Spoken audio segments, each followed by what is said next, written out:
Welcome everyone, and thank you for joining the Kootenay Conservation Program's Winter Webinar Series.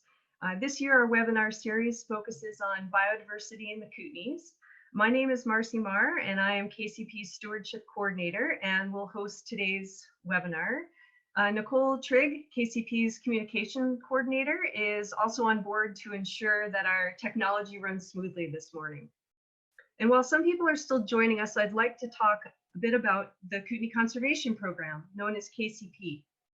We're a broad partnership founded in 2002 and currently comprised of more than 80 land and water conservation and stewardship groups, government agencies, resource industries, and agricultural producers working throughout the East and West Kootenays in southeastern BC. KCP's mandate is to coordinate and facilitate conservation efforts on private land and generate the support and resources needed to maintain this effort. And we achieve this through increasing the effectiveness, collaboration, and coordination of private land securement and stewardship activities taking place on private lands, building financial and technical capacity of our partner organizations, and serving as a network to achieve efficiencies, synergies, and ultimately greater effectiveness. Today's our second webinar in our series, and if you missed our last webinar with Rachel Darville, Getting to Know Grebes, you can find a link to the recording on KCP's website. Our next webinar will occur on March 4th, featuring Clayton Lamb from the University of Calgary, who'll be presenting an evidence to action approach for carnivore coexistence in adapt or die landscapes. And to wrap up our webinar series on March 12th, our speaker will be Corey Lawson of the Wildlife Conservation Society of Canada, whose talk will be Back to the Basics, reevaluating bat boxes based on bat needs.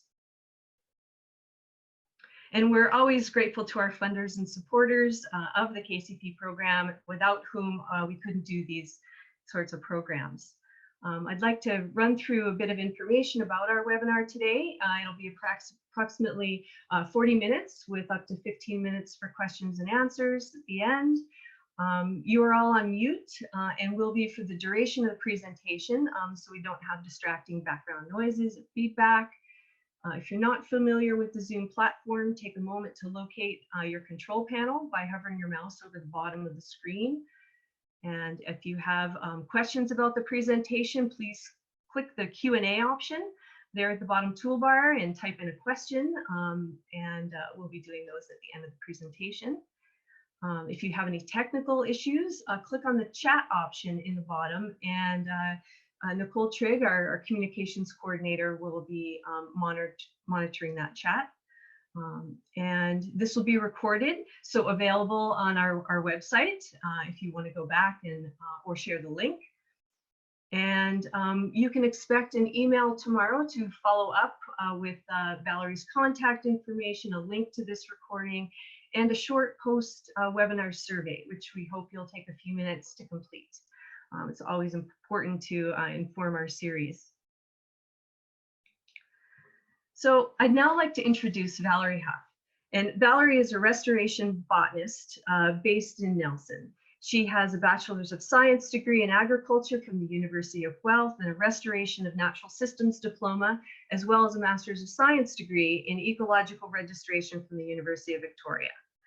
Valerie shares her passion for plants as a consultant and as a co-founder and member of the Kootenay Native Plant Society, which started the Native Plants for Native Pollinators program in 2013. And they deliver outreach programs to teach people how to conserve plant-pollinator relationships, both in the wild and in our backyards. In her talk, Valerie will address how declines in pollinating insects are paralleled by declines in native plants, the importance of taking a systems approach to recovery of plant pollinator processes, and the remarkable biodiversity of pollination networks. So thank you, Valerie, for being a part of our webinar series, and I'll turn it over to you. Thanks, Marcy. Thanks, Nicole, and good morning, everyone. So I'm starting this talk Jeopardy-like with the answer to a question that I'm often asked. And that question is, of course, what should we plant to help pollinators? And this is a deceptively simple question that's actually really hard to answer. So in this webinar, I want to take you through who are the pollinators and who are the plants that they're interacting with, and look at their relationships that they have with each other.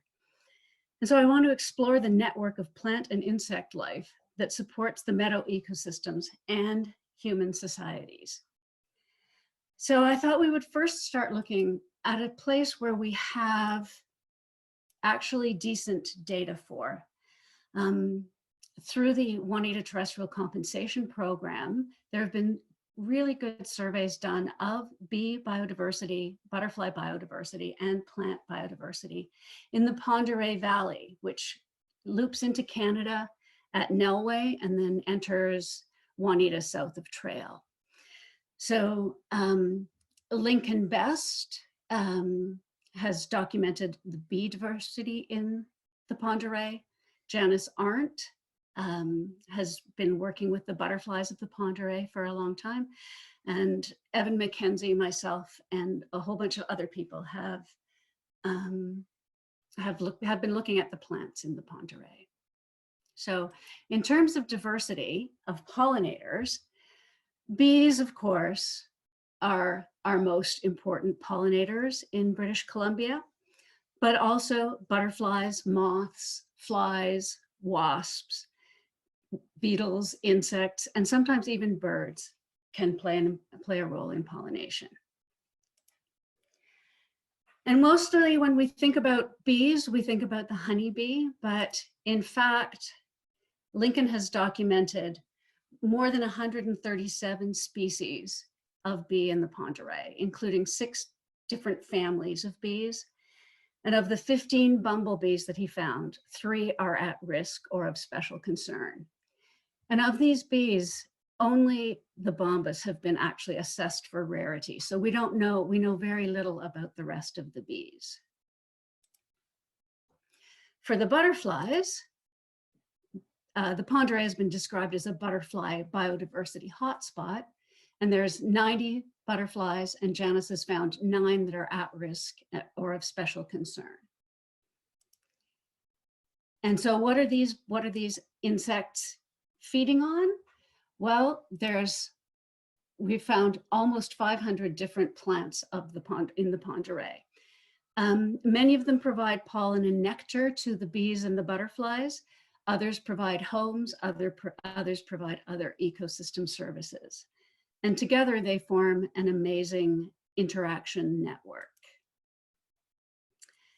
So here's a video of buzz pollination. We're having a bit of trouble with the sound here, so you're not going to be able to hear the sound, but watch carefully.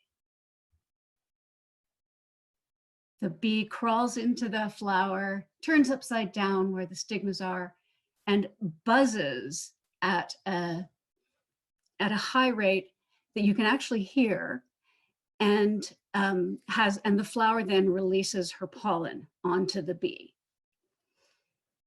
So this intimate act is an essential exchange between organisms, between different kingdoms, and that kind of gives me pause about where one species ends and where does one begin, and are they really not all part of the same systems? So in terms of plants and insects, there are lots of ways that they can have floral relations. And plant-animal mutualisms come in a whole bunch of varieties, just like human relationships.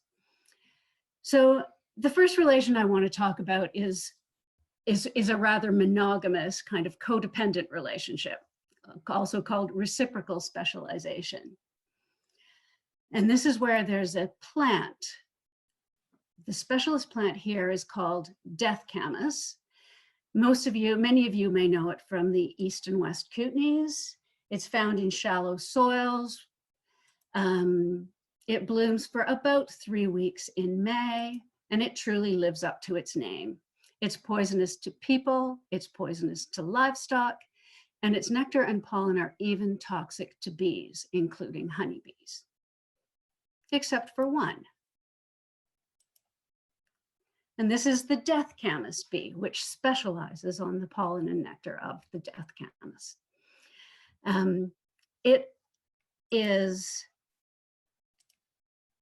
It's a ground nesting bee. So unlike the honeybee, it actually makes its nests in the ground near the plants. Also, unlike honeybees, it's a solitary bee, and most bees are ground nesting and solitary bees. So this bee lives most of her life underground and basically spends about 3 weeks in the spring flying, perfectly timed for the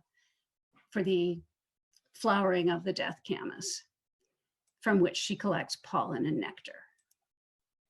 So there you go. It's a floral relationship made in heaven. The flower needs the bee for its pollination, and the bee returns the favor. But this is actually really unusual in terms of floral relations with bees and plants. Much more common is a plant like common camas, which is seen here near Castlegar. This plant is decidedly polyamorous. It grows in wet meadows along with a host of other plants. It's also a cultural keystone species, a root food known as iqua, or black camas to the Sinixt. When Eva Johansson and I began the Kootenay Camas project in 2012, we took gazillions of pictures, and lo and behold, we just kept getting photobombed by these insects that were all over the plant. So we saw at least 5 or 6 species of bumblebees, and sweat bees, and mining bees, and carpenter bees, and mason bees, here being eaten by a goldenrod crab spider,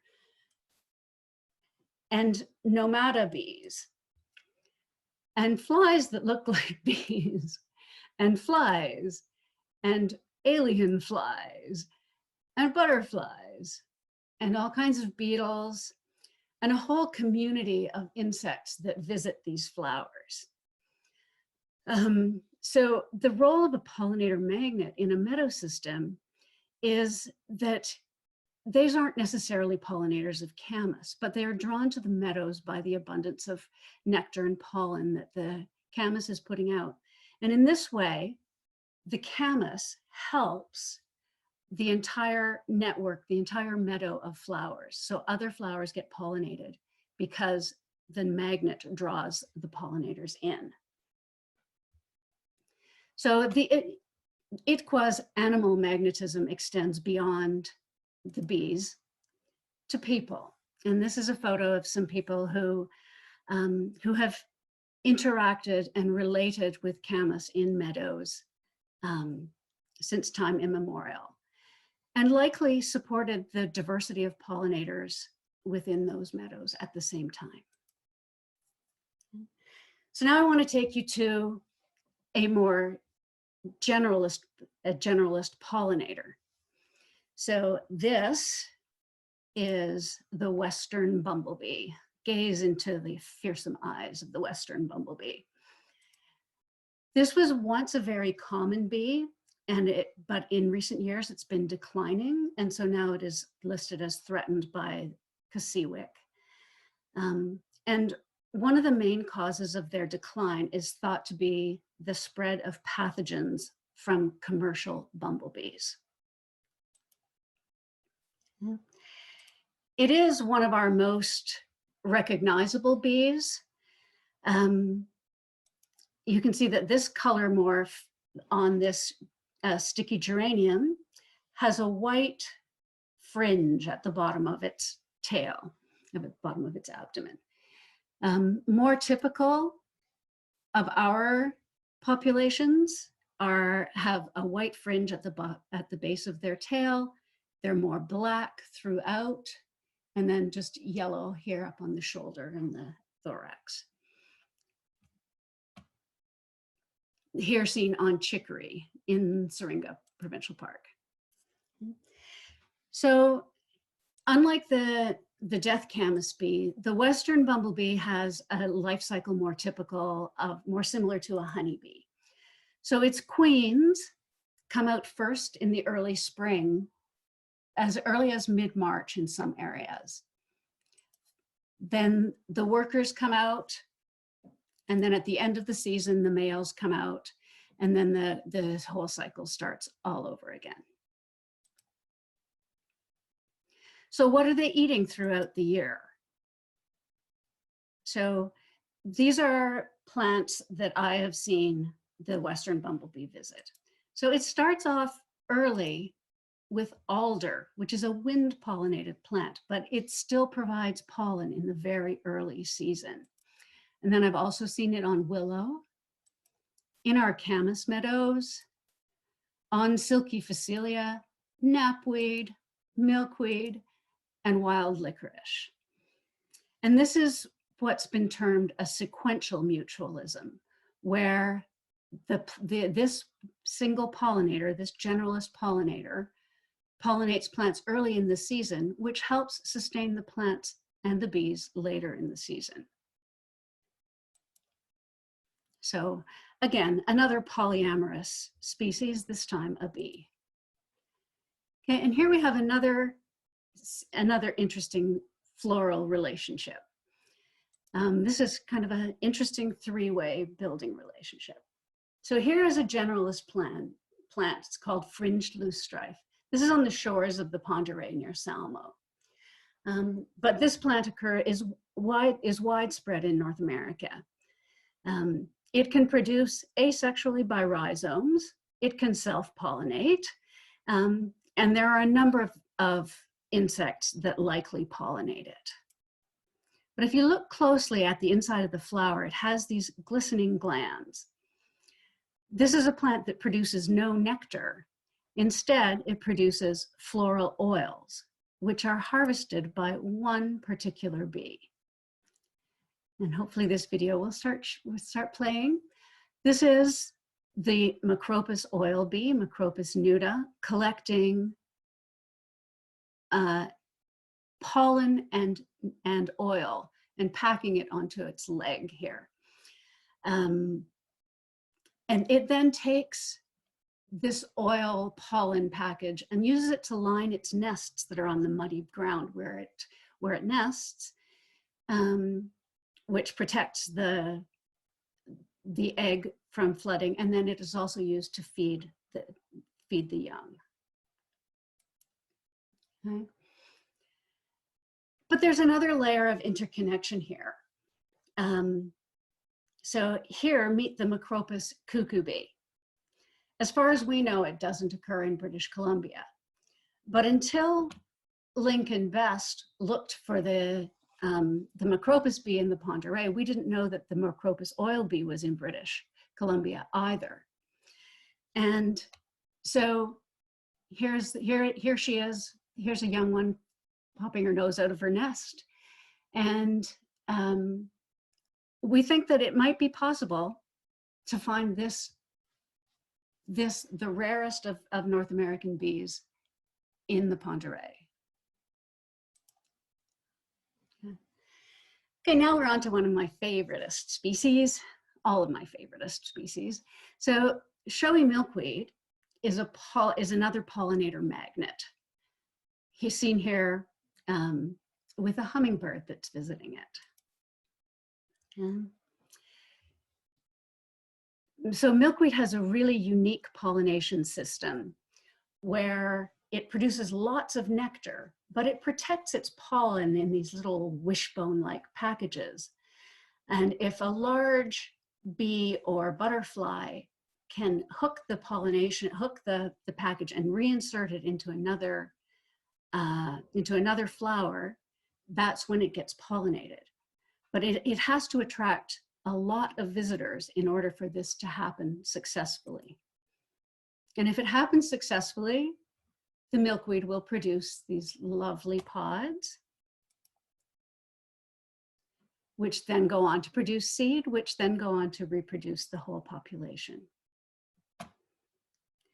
However, what we're seeing in most of our milkweed populations in the West Kootenay here is pollination failure, where for one reason or another, and there are a number of reasons why this is possible, no pollen is getting from plant to plant. And eventually these milkweed populations will die out. They are definitely in decline.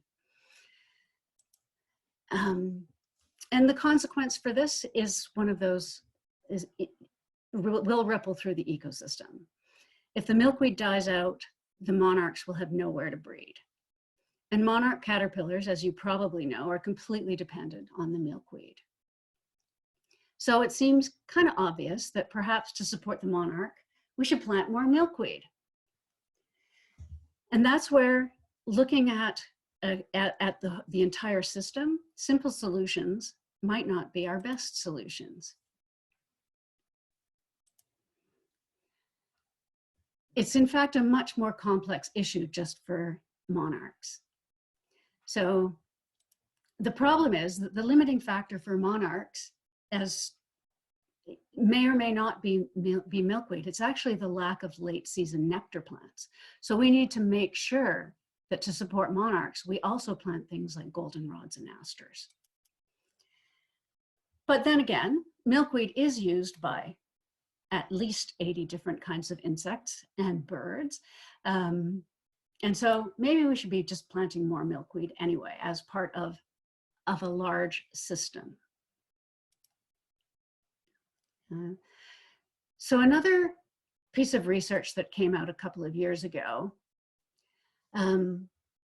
showed that in field and lab studies, sunflower pollen actually reduces the gut parasite infections. And this is the same gut parasite that's thought to be reducing populations of the western bumblebee. So obviously the solution is to plant more sunflowers. However, other aster species showed similar reductions in gut parasites. So, and we've only tested a few for this. So maybe this is really more about the importance of asters to the system. And then there's the trouble that sunflower pollen is not as nutritious as other pollens. So plants and bees need a diverse diet, just like we do. And then this comes out, a new study warned of the perils of trying to manipulate floral species composition for bee health. A group of scientists identified this as one of the top global conservation issues for 2020, that we are meddling before we understand the full impact of our decisions. So if you just plant sunflowers, it can reduce the species richness and abundance of flowering plants, which reduces bee richness and diversity as well. Native wildflowers are likely to be more nutritionally available, and it can disrupt host parasite dynamics in wild bees. So I thought that was really an interesting warning of, doing things before you really understand the full implications of it throughout the system. Okay, so then there are some interesting conundrums where invasive species are seen to be detrimental to local ecosystems and plant biodiversity. And so our simple solution is to get rid of them. But what happens when we have a rare bumblebee species, see the white on the tail there, nectaring on spotted knapweed? Or in this case, we have a rare forest clarkia being pollinated by a honeybee. You can't see the picture, but there it is in the Ponderay. So it becomes a really complex question. So invasive species aren't necessarily all that bad, and we really need to consider the resource values that are being provided. And wherever possible, if we're removing invasive species, we should replace them with native species that have similar ecosystem functions. So this comes down to the save pollinators, save plants, save ourselves. And these mutualisms really need to be supported. And so my take on this is that we really need to consider pollination network conservation the same way that we think about wildlife conservation. So what's the difference between a chicken and a grebe? Well, obviously a chicken is livestock, and a grebe, this is one of Rachel's photos that she loaned me from last week's seminar. She talked about the conservation, research, and restoration efforts for the 5 different species of grebes. You would never make the mistake of going to a farmer for information about the conservation of grebes, and you wouldn't expect to order a dozen grebe hatchlings from your local farmer supply store. So why do we expect the same thing for other wildlife? So again, there are real differences between honeybees and this solitary ground nesting metallic green sweat bee. And very little that we know about honeybees, or honey cows as Lincoln Best refers to them, very little of that is relevant to native bee conservation. Similarly, there should be no confusion between agricultural plants and native plants. When we bring our assumptions about domesticated plants to native plants, we do them both a disservice. So I like to say a native plant is not a petunia. And in fact, the Committee on the Status of Endangered Wildlife in Canada defines them clearly as wildlife.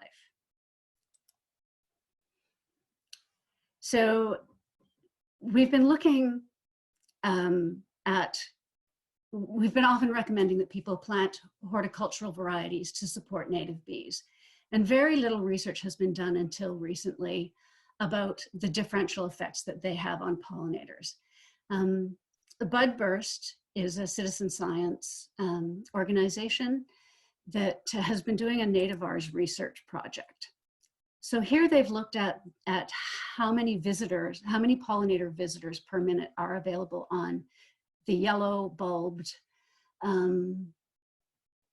lines and the other ones, which are non-native cultivars. Let's look more closely at just the columbine. You can see that the native columbine gets 3 times as many visits as the non-native cultivar.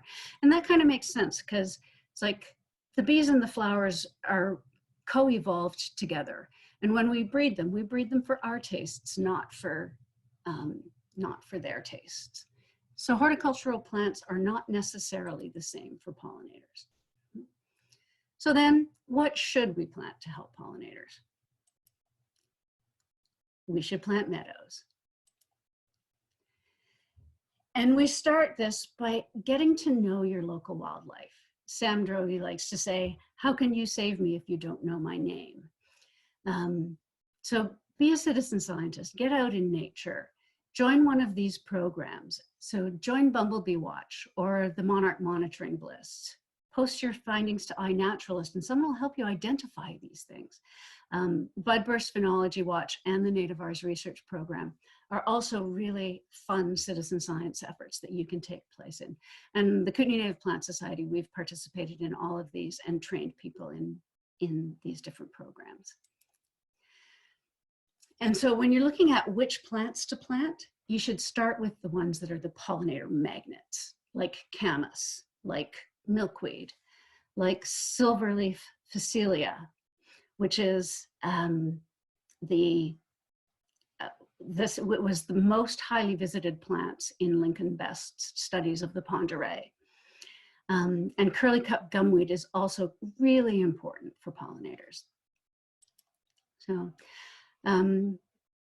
So here's a table of pollinator magnets, and these are plants that we've collected seeds for with our new seed company, Kinseed. Shameless promotion. So start with the pollinator magnets, then add in some butterfly host plants. And this is a handout that we have, and it's available at this address. And consider the generalist bees. Right? Generalist bees need flowers throughout the whole season. And so you really need to consider having plants from very early spring, and we're talking long before the dandelions come out, and well into fall. We need to provide a meadow of blooms throughout the season to support the generalist bees. And this also supports the networks of the specialist bees. So more network connectivity, more habitat for specialists as well. With the Kootenay Native Plant Society, we also work really hard at teaching people how to collect their own seed. This is a manual we created last year, the Kootenay Lake Wildflower Seed Library, where we worked with Bees to Bears, Climate Adaptation Project, on how to collect local seed. So we really need to be considering native plant biodiversity at the genetic level. And you cannot assume that local nursery plants provide the same benefits as wild plants. So in terms of restoration projects, we really need to up our game on this, and all restoration projects could and should have a seed collection component to them. And in the long term, I would also like to add that you should support measures to develop an infrastructure and policy framework for native seeds, including native seed propagation. And there are really good models that exist for this around the world. And in terms of protecting bee habitat, so we've talked about the plants and the pollinators, but this is also where they live. And 70% of our bees nest in the ground. And protecting these ground nests is quite imperative. So we often look at these things and think that they're ant holes or wasp holes, but in fact, this is our ground nesting Halictus rubicundus in the ground here. And bees are super particular about the kinds of ground that they'll nest in. They actually really choose their site well. And in our gardens and in our restoration project, it behooves us to leave some open ground, some open soil, so that the bees can find their place. And in restoration, since the nests are really only visible for a short period of time, you need to be aware that likely wherever you're stepping and wherever you're thinking about digging, there may be bees under there. And another thing that we need to think about is connectivity and climate adaptation. So plants and their pollinators, they need migration corridors too. They need the genetic diversity to adapt in place and the ability to move between spaces. And this is where habitat loss, fragmentation, et cetera, can really be harmful, and where we need to really connect with our local landscapes, with each other, with our plants and our bees. We often talk about bringing native plants home into your yard, but it's time we need to think about connecting our yards to the local landscapes as well, and making connections between the landscapes. This map, the purple dots are where we've identified camas, and it's a perfect migration corridor for camas, for the bees that depend on camas, and in terms of adaptation to climate change, we need to consider the genetics of where the camas are going to survive and where they're going to move. The pink dots are locations where we've found milkweed in the Kootenays, and in several of these we've found monarchs breeding. And the need to support this the continental migration of monarchs, it starts here in our backyards.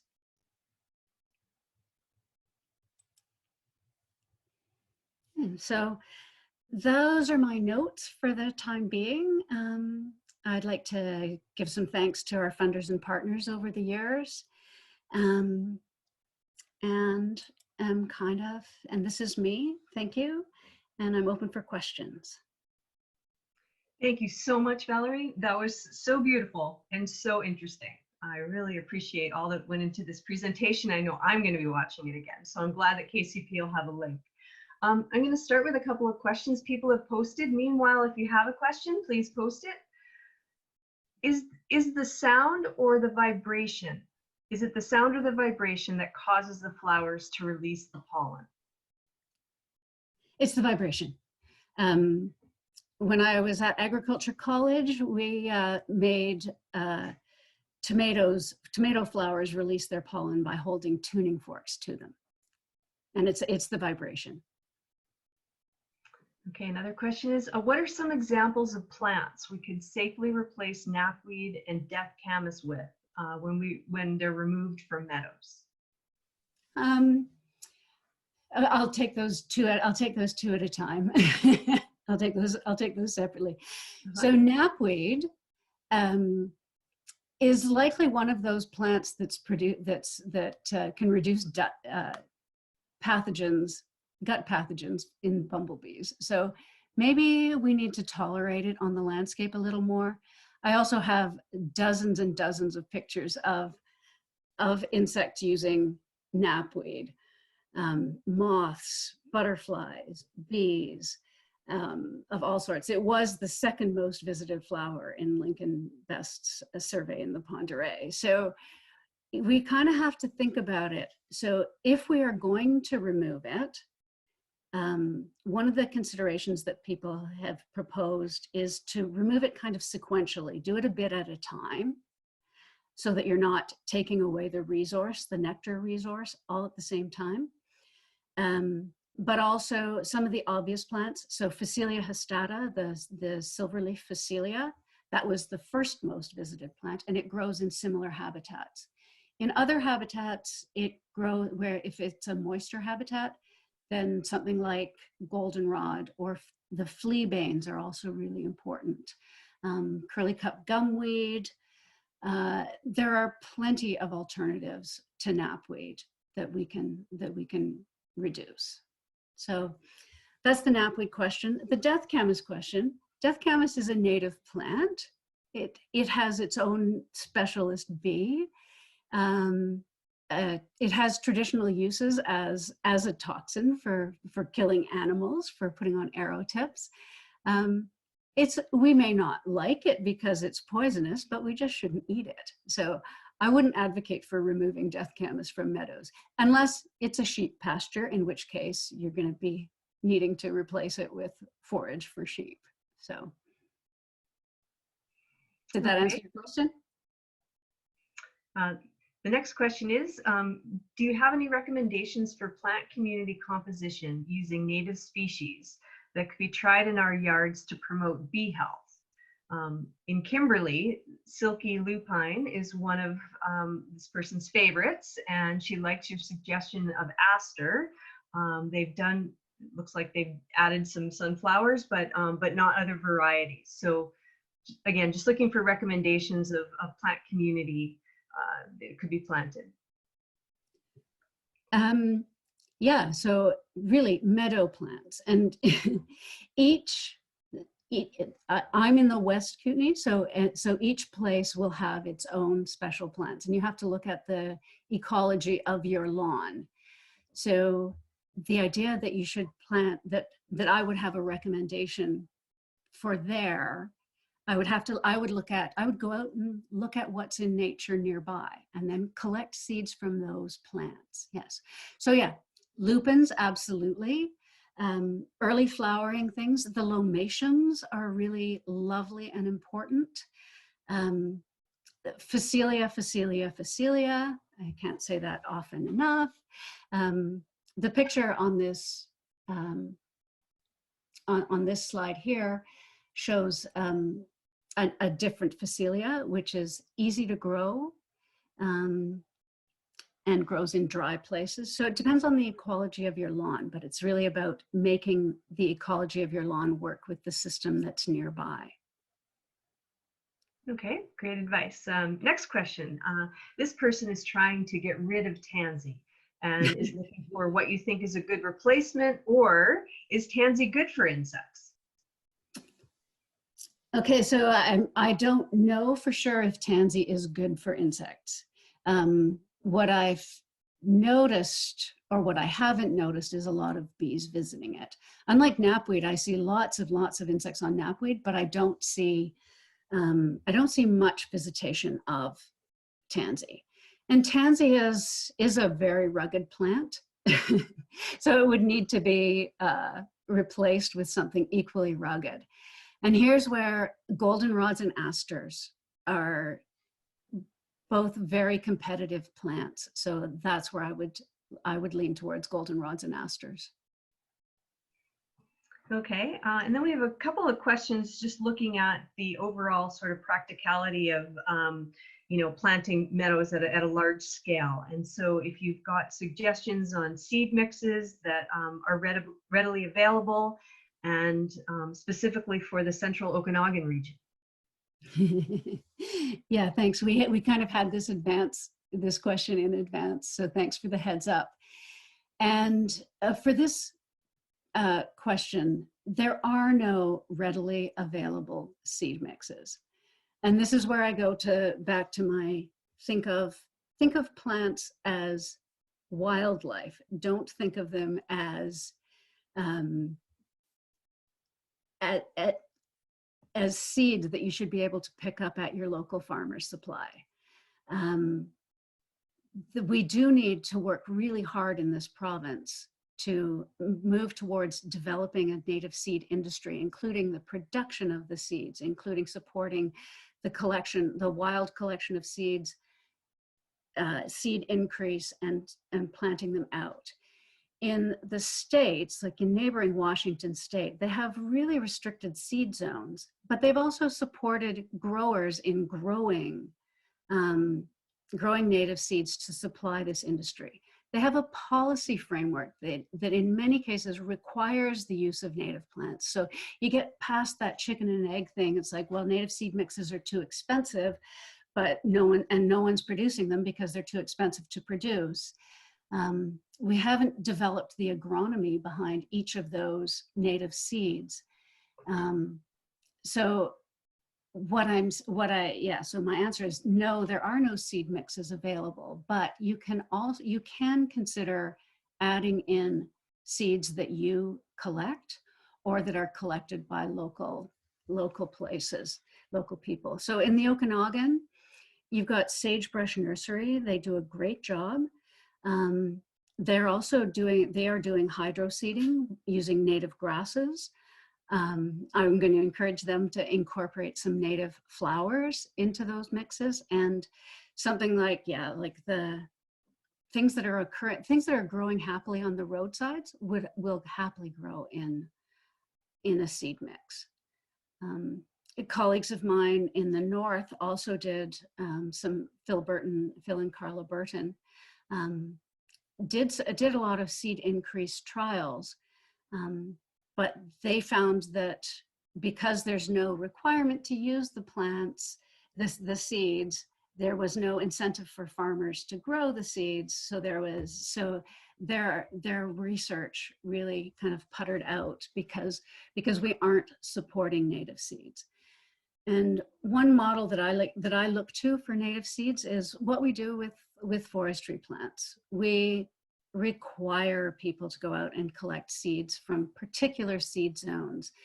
We've done research into how to grow each and every single one of those. How many days does a seed collected from a Douglas fir from this zone take to germinate? And we've invested in nurseries to produce them, and people are required to use them when they plant out in forestry. So it needs to be an entire system that supports the native seed industry. So. Okay, great answer. So here's a follow-up one from someone who's interested in knowing if you have any recommendations in particular for mine reclamations. That would depend on the mine and where. I don't have particular recommendations for that. And so I talk about meadows, right?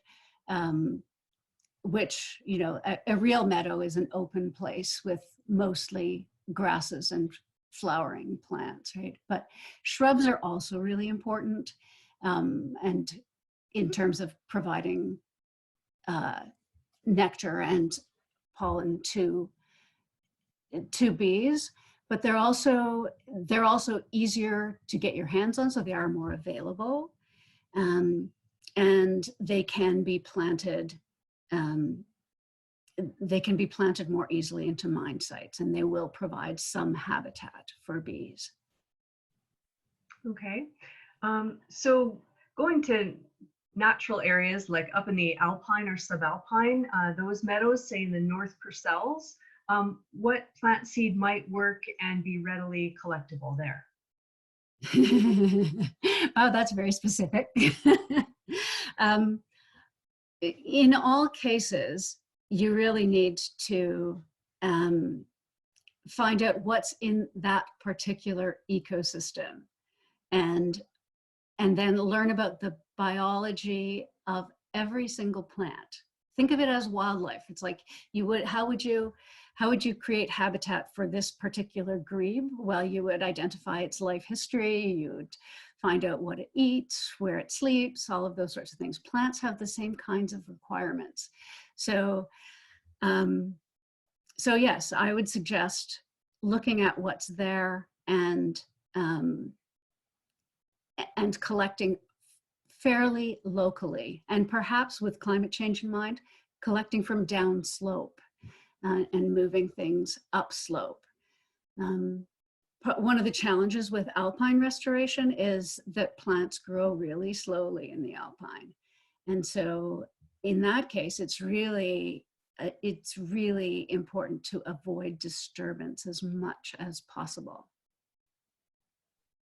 Okay, and then another participant's interested in what you'd recommend for native meadow plants in wetter areas, say the interior rainforest around, the Slocan.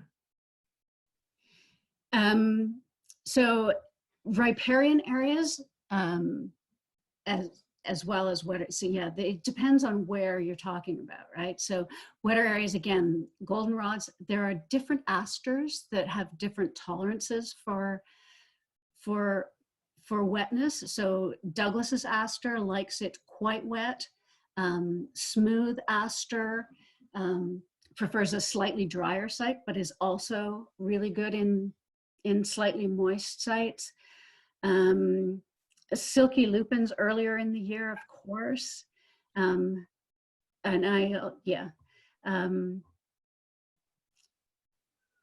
trying to think of what else. You have to think through the entire season. So in the spring, your shrubs are really critical. So things like chokecherry. Just go out and watch a chokecherry tree and look at all the visitors. Surprisingly, the maples are really important, but it surprised me. I don't know if it surprises anyone else, but yeah, ocean spray, Saskatoons. So all of those shrub species provide a lot of habitat all at once, but then you have to think of slightly later. So then after the shrubs, the next thing up really is the fleabanes. And I think that we need to look more at our different fleabanes and what they can offer us. So do you see value in the opening up of the canopy, say by small clear cuts that then encourage this sort of multi-strata recovery in terms of herbs and shrubs and all of that before we reach mature forests again? I think that's a bit of a side issue. I wouldn't advocate opening up forests to increase open spaces below unless you're trying to actually reduce the fuel load. And in cases like that, I'd be really inclined to then pay attention to the forest floor and what sorts of wildflowers are appropriate for the forest floor. And that's a whole different suite of plants. Yeah, I'm not sure that's really an answer, but. Okay, is there benefit to planting different heights and sizes of meadows, quote unquote? This person has two Russian haskap that the bees love early in the year.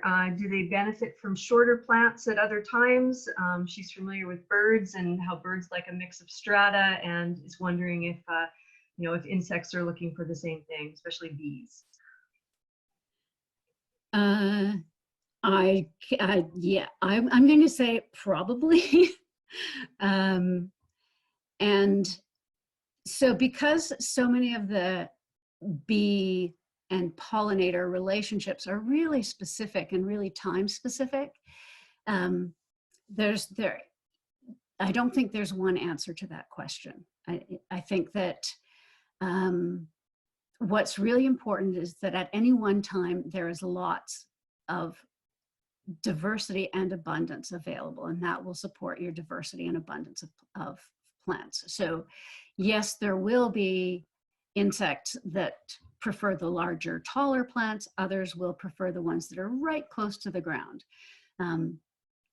Many bees are extremely tiny, and most ground nesting bees don't travel very far. So yeah. So I would say yes, variety in height is probably good, but the specifics of it, I can't answer. Okay. And there's a couple of questions here about wanting more resources. And in your talk, you've presented quite a few, but as a follow-up, I think what we can do is provide any links or documents that you have that people could refer to help think about, what native plants and what regions of the Kootenays, at what elevations, just being able to, have, I think, what you already have at your fingertips, but sharing it a bit more broadly. I think this has been a really rich conversation. So, yep, people are interested in any references or technical resources you've got. And I'm just seeing if there's another question. Can I just comment on that? We'll definitely include those, all the links that I have in this, in the webinar. I will post in the follow-up email. But also one of my real go-to places for information is the Xerces Society in the States. There are also manuals being developed by Pollination Network Canada, specifically for our regions, which will have some of those flower selections for specific areas. And I think there's one being developed for the East Kootenay as we speak, if it hasn't been published already. The Okanagan one has been published. Okay, great. So I'll remind me, and I'll include links to those as well. Okay.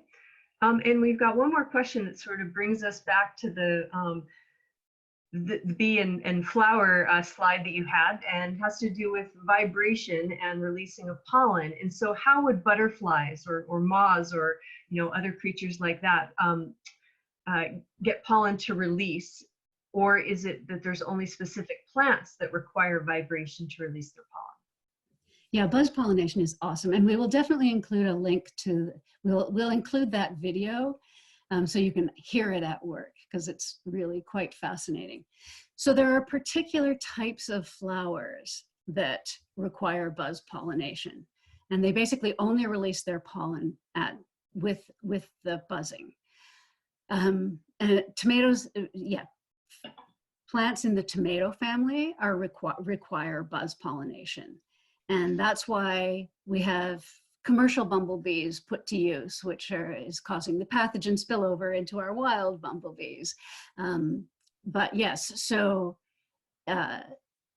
certain bees are able to buzz pollinate, certain flowers require buzz pollination. But there's a whole diversity out there, and most flowers don't require buzz pollination. Okay. That's our last answer, or our last question. So thanks for all that you've taken on in terms of this Q&A. And So it was a very interesting presentation. I think for some of us, we'd just love to go get a cup of tea and keep talking to you. This has been really informative. I hope people will share the link with anyone they feel would also have appreciated Valerie's talk. And I want to again let you know that we'll follow up with a registration link for our upcoming webinars. And in that will also be a link to our little post-webinar survey we encourage you to fill out. And any of the resources that Valerie can put together for us in terms of links or references, we will include as well. So again, thank you everyone for enjoying our webinar today. And I hope you have a great rest of your day. Bye-bye.